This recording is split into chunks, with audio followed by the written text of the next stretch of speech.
मुस्लिम देशों में नरेंद्र मोदी का ऐसा स्वागत कि पाकिस्तान और बांग्लादेश भाई साहब तिलमिला गए होंगे। मुस्लिम देश पाकिस्तान जैसे भिखमंगे को तो कोई भाव देते नहीं, लेकिन नरेंद्र मोदी के लिए रेड कारपेट बिछा दिया। रेड कारपेट भाई, नरेंद्र मोदी को गाड़ी में बगल बैठा के गाड़ी चला रहे हैं ड्राइवर की तरह। ड्राइवर तो नहीं कहिए कि दोस्त हैं, लेकिन भाई खुद वहां के बड़े बड़े लोग कि भाई अपना भाई आया है। आपको बताएंगे कि कैसे पाकिस्तान में नेताओं से लेकर मौलाना तक भारत और मोदी को धमकियां देने में लग गए। आप देखिए, पीएम मोदी का मुस्लिम देश में गजब स्वागत हुआ। पीएम मोदी के लिए मुस्लिम देश में जय श्री राम के नारे लगे। दूसरी तरफ पाकिस्तान के पीएम को दुनिया भाव नहीं देती। पुतिन पाकिस्तान के पीएम को 40 मिनट तक इंतजार करवा देते हैं। बांग्लादेश की तो अपनी कोई स्वतंत्र नीति ही नहीं है। बांग्लादेश दूसरे देशों और ग्लोबल संस्थाओं के दम पर चल रहा है। यह है भारत और पाकिस्तान बांग्लादेश की हैसियत का अंतर। कर्ज लेकर दोनों देश गुजारा कर रहे हैं, लेकिन सपने भारत को जख्म देने का देख रहे हैं। पाकिस्तान और बांग्लादेश में किस तरह से भारत के खिलाफ साजिशें हो रही हैं, क्यों पाकिस्तान को 54 साल पुराने इतिहास को दोहराने का डर सता रहा है, मुस्लिम देश में पीएम मोदी का कैसा भोकाली वेलकम हुआ है, पाक सैनिकों के घुटने पर होने की कौन सी तस्वीर बाहर आ गई, सब दिखाऊंगा। लेकिन पहले एक झलक देखिए।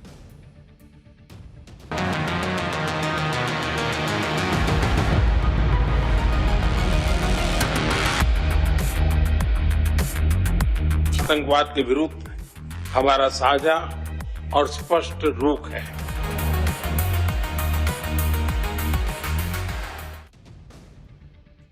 पाकिस्तान और बांग्लादेश के मौलाना और नेता किस तरह से भारत के खिलाफ साजिश कर रहे हैं और भड़काऊ बयान दे रहे हैं, वो आपको बताऊं। उससे पहले मुस्लिम देश में पीएम मोदी का भौकाली वेलकम दिखाता हूं।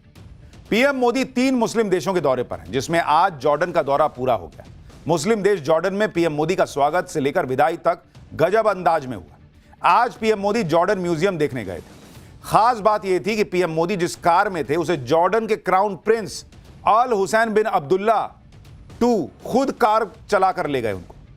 देख रहे हैं कैसे दोस्त टाइप गए हैं कि आगे बैठते हैं गाड़ी में, साथ में चलते हैं। जॉर्डन के क्राउन प्रिंस प्रॉफिट मोहम्मद के वंशज हैं। उनकी 42वीं पीढ़ी के हैं, जो नरेंद्र मोदी के लिए खुद गाड़ी ड्राइव कर रहे हैं। आज यहां मुसलमानों को भड़काया जाता है कि मोदी मुसलमान के खिलाफ है। देखिए भाई, मोहम्मद साहब के वंशज हैं, उनकी पीढ़ी के 42वीं पीढ़ी के हैं। अब मोदी को गाड़ी में बैठा के लेके जा रहे हैं, खुद ड्राइव कर रहे हैं। जॉर्डन के क्राउन प्रिंस खुद कार चलाकर पीएम मोदी को एयरपोर्ट तक छोड़ने आए थे। ये तस्वीरें देखिए, एक मुस्लिम देश का भावी शासक प्रधानमंत्री मोदी को ड्रॉप करने आया। इतना ही नहीं, जॉर्डन के क्राउन प्रिंस तो रनवे पर तब तक खड़े थे जब तक पीएम मोदी प्लेन में चढ़ नहीं गए। यह है पीएम मोदी की ग्लोबल एक्सेप्टेंस। मुस्लिम देश होने के बाद भी जॉर्डन जानता है कि पीएम मोदी का स्टैचर क्या है। प्रधानमंत्री मोदी भी हर देश के साथ संबंध बनाने पर जोर देते हैं। सुनिए उन्होंने क्या कहा है, फिर आगे की बात बताता हूं। वैश्विक स्तर पर भी हम करीबी संपर्क में रहे हैं। गाजा पर शुरुआत से ही आपकी बहुत सक्रिय और सकारात्मक भूमिका रही है। हम सभी की आशा है कि क्षेत्र में शांति और स्थिरता बनी रहे।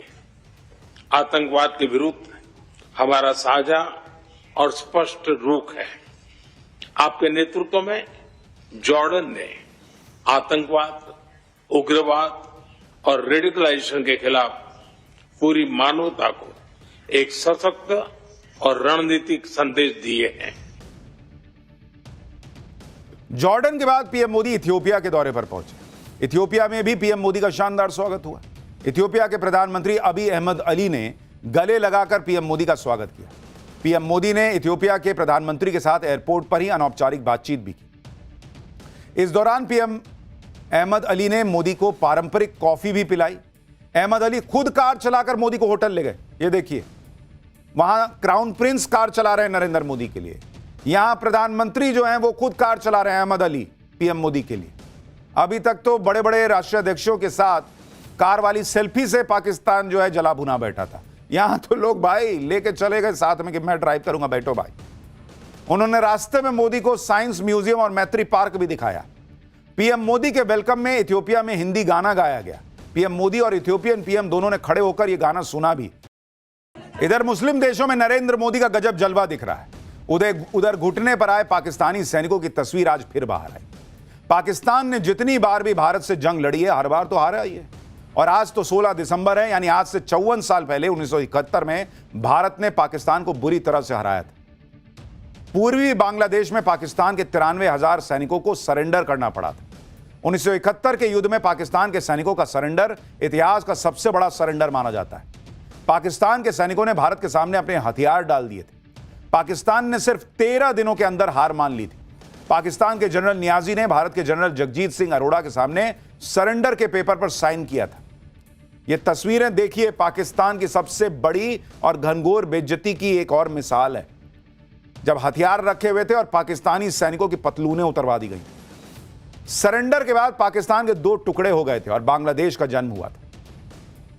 आज ही के दिन पाकिस्तान के 2 टुकड़े हुए थे, लेकिन पाकिस्तान ये सब भूलकर भारत को धमकी दे रहा है। भाई, पाकिस्तान ये नैरेटिव बनाता है कि भारत मुसलमानों पर अत्याचार कर रहा है और इसके लिए पाकिस्तान ने आतंकी संगठनों को काम पर लगा रखा है। पाकिस्तान के आतंकी खुलेआम भारत के खिलाफ जहर उगलते रहते हैं कि भारत पे कब्जा कर लें, लेकिन पाकिस्तान के आतंकी इतिहास भूल जाते हैं। पाकिस्तान को तो भारत समय समय पर डोज देता रहता है। पाकिस्तान वाली कट्टर सोच अब बांग्लादेश के नेताओं में भी दिख रही है। बांग्लादेश के कट्टरपंथी नेता भूल जाते हैं कि भारत की वजह से बांग्लादेश का वजूद है बॉस। बांग्लादेश की नेशनल सिटीजन पार्टी यानी एनसीपी नेता हसनत अब्दुल्ला ने भारत के खिलाफ भड़काऊ बयान दिया। हसनत अब्दुल्ला ने कहा कि अगर हमारे देश में अशांति फैलाई गई या अस्थिरता फैलाने की कोशिश हुई तो इसका असर भारत पर पड़ेगा। हम भारत के 7 सिस्टर यानी नॉर्थ ईस्ट के 7 राज्यों को भारत से अलग कर देंगे। तुम्हारी खुद की हैसियत नहीं थी कि तुम पाकिस्तान से अलग हो पाते, तुम भारत के 7 राज्य अलग कर दोगे। तुम पैदा भारत की वजह से हुए हो भाई बांग्लादेश, और तुम भारत को अलग कर दोगे, भारत को काट दोगे। थोड़ा मतलब औकात आदमी को अपनी याद रहनी चाहिए। लेकिन ये लोग जो है ना, कट्टरपंथ इतना हावी है कि भूल जाते हैं कि बात किसके लिए कर रहे हैं, भारत के लिए कर रहे हैं। नेशनल सिटीजन पार्टी यानी एनसीपी का गठन शेख हसीना के खिलाफ आंदोलन के बाद हुआ, यानी जुम्मे जुम्मे पैदा हुए हैं। और काम क्या है? खाली भारत के खिलाफ बयान दो। बांग्लादेश और पाकिस्तान ने इस वक्त भारत के खिलाफ गठजोड़ बनाया हुआ है। दोनों ही जगह भारत के खिलाफ जहर उगला जा रहा है। इसमें पाकिस्तान आतंक की नर्सरी है, ये तो पूरी दुनिया जानती है। और अब तो पाकिस्तान पर चोरी का भी आरोप लग गया है। पाकिस्तानी सेना के पूर्व अधिकारी आदिल रजा ने सनसनीखेज आरोप लगाया है। आदिल रजा ने कहा है कि पाकिस्तानी एजेंसी आईएसआई के 2 एजेंट रूस में पकड़े गए। इन दोनों एजेंट को आईएसआई ने 2 महीने पहले रूस भेजा था। इन दोनों ने रूस के S-400 की तकनीक चुराने की कोशिश की। S-400 रूस का बेहद खतरनाक एयर डिफेंस सिस्टम है। रूस ने भारत को भी S-400 डिफेंस सिस्टम दे रखा है। S-400 ने ही ऑपरेशन सिंदूर में पाकिस्तान को ठोका था। इसी वजह से आईएसआई इसकी टेक्नोलॉजी चुराना चाहता था। आदिल रजा ने कहा कि वो एजेंट के नाम भी बता देंगे। यानी भाई पाकिस्तान की हैसियत तो है नहीं कि S-400 खरीद ले, ना उसको रूस दे रहा है, तो फिर वही चोरी चकारी पे आ गए लोग। ये खबर रूस के राष्ट्रपति पुतिन को भी पता चली और इसी वजह से पुतिन ने पाकिस्तान के पीएम शहबाज शरीफ को बेइज्जत किया था और 40 मिनट जो इंतजार कराया था। इसीलिए ये तस्वीरें तुर्कमेनिस्तान में पुतिन ने जिस तरीके से शहबाज शरीफ को बेइज्जत किया था उसकी। पाकिस्तान एंटी इंडिया प्लानिंग में लगा रहता है और इसी चक्कर में अपनी बेइज्जती करवा लेता है। पाकिस्तान को पुतिन ने तो बेइज्जत किया ही, अब भारत ने ऑपरेशन सिंदूर के दौरान पाकिस्तान की पिटाई के और सबूत दिखा दिए। पाकिस्तान ने ऑपरेशन सिंदूर में तुर्की के ड्रोन इस्तेमाल किए थे, भारत ने फोड़ दिया था। भारत ने अब उन ड्रोन की प्रदर्शनी लगा दी कि देख भाई क्या मारे थे हम लोग। तुर्की ने पाकिस्तान को ये सारे ड्रोन दिए थे। पाकिस्तान ने भी सोचा होगा कि अब तो मौज आ गई, भारत पे ड्रोन से हमला करेंगे, भारत में तबाही मचाएंगे। भारत ने ड्रोन तो मारे ही मारे, उसकी प्रदर्शनी लगा के पूरी दुनिया को दिखाया कि देखो यही सब आया था, मारे थे इसको 4। भारत और रूस तो पाकिस्तान को झटके दे ही रहे। अब अमेरिका ने भी पाकिस्तान के साथ खेल कर दिया। अमेरिकी सीनेटर ने खुलकर कहा है कि पहलगाम हमले में पाकिस्तान का हाथ था। इस अमेरिकी सीनेटर का नाम बिल हुईजेंगा है और यह ट्रंप की पार्टी से ही सीनेटर है। बिल हुईजेंगा ने कहा है कि पहलगाम नरसंहार के पीछे पाकिस्तान के आतंकी संगठन थे। लश्कर ए तैयबा और उसका प्रॉक्सी संगठन द रेजिस्टेंस फ्रंट इसके लिए जिम्मेदार है। यानी अब अमेरिकी नेता वहां के मान रहे हैं कि पहलगाम हमले के पीछे पाकिस्तान का हाथ था और यही भारत कह रहा था। एक बार फिर भारत ने यूएन में भी पाकिस्तान के आतंकवाद को मुद्दे पर एक्सपोज किया है। देखिए, पाकिस्तान और आतंकवाद दोनों का आपस में ना निकाह हो रखा है, इनका तलाक नहीं हो सकता। लेकिन हम बात करते हैं एक दूसरी शादी की। पाठशाला में अब अगला चैप्टर, फिल्म जैसा सेट, 70 लाख के तो खाली पटाखे फोड़ दिए। विधायक जी के बेटे की ऐसी शादी कि आपको अंबानी याद आ जाएंगे। दूल्हे पर नोट बरसते चले गए। ऐसी शादी जिसको देखकर पब्लिक के होश उड़े हुए हैं। देश भर में इसकी चर्चा है। अब उसके बारे में आपको बताता हूं। मंत्री, मुख्यमंत्री सब पहुंच गए। क्या बीजेपी, क्या कांग्रेस, कई पार्टी के नेता पहुंचे। अंबानी जी के घर में हुई शादी को भी फेल कर दिया, ये भी कई लोग तो लिख रहे हैं। लेकिन ये शादी थी किसकी जिसकी इतनी चर्चा है? ऐसा कौन है जिसकी शादी देखकर लोगों को अंबानी जी के बेटे की शादी याद आ रही है और कंपैरिजन हो रहा है? ये शादी बीजेपी विधायक राकेश शुक्ला और गोलू शुक्ला ने अपने बड़े बेटे अंजनेश शुक्ला की। अंजनेश शुक्ला की शादी में यह इंतजाम देखकर पब्लिक हैरान रह गई। बीजेपी विधायक के बेटे की शादी की तस्वीरें देखकर लोगों की आंखें फटी की फटी रह गई। ऐसा लग रहा था जैसे किसी बड़े बजट की फिल्म का सेट हो और फिल्म की शूटिंग चल